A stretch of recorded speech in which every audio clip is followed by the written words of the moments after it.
my 1 to 3 is on mundanity. When I was in high school and college, I was a member of the SCA, the Society for Creative Anachronism. Some of us ran into them in Snug Harbor in Staten Island when we did the site survey. Remember the guys in the medieval garb? The terms LARPing and cosplay weren't in vogue yet when I was involved, but the gist was a reenactment of a vague delineation of the Middle Ages. Inherently, but not explicitly Eurocentric, and that's a tangent.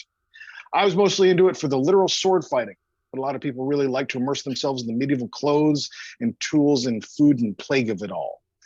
Anything mundane was discouraged. The mundane world is the modern world. That's outside of an SCA event.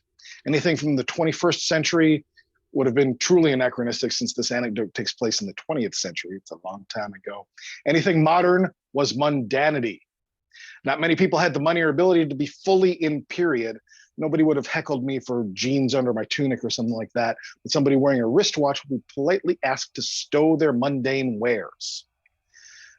My proposal is that the slightly silly party categorize as mundanity any political label, phrase, slogan, or person which is regularly referred to in mundane, common, everyday political discourse. It is mundanity.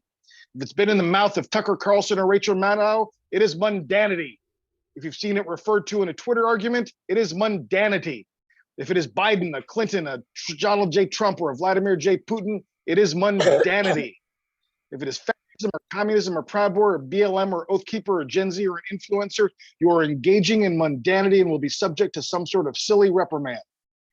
If, however, you wish to do a deep dive 1 to 3 on some element of communism or fascism or one of the people that we're talking about, or a group or an idea, that is rarefied, that is special, that is interesting. Almost all mundane political discourse is a problem because it's almost completely made up of thought-terminating cliches. Exploration and curiosity are the enemies of mundane politics. In this rarefied sacred theater art space we are creating or attempting to create, any answer should evoke more questions. Keeping in mind, we're not avoiding topics to be polite or non-political or PC or non-controversial. We just wouldn't blithely represent Trump or Antifa for the same reason we wouldn't tell a mother-in-law joke, because it's hackneyed, because it's worn out, because it's mundane. And I made it in at 2:30.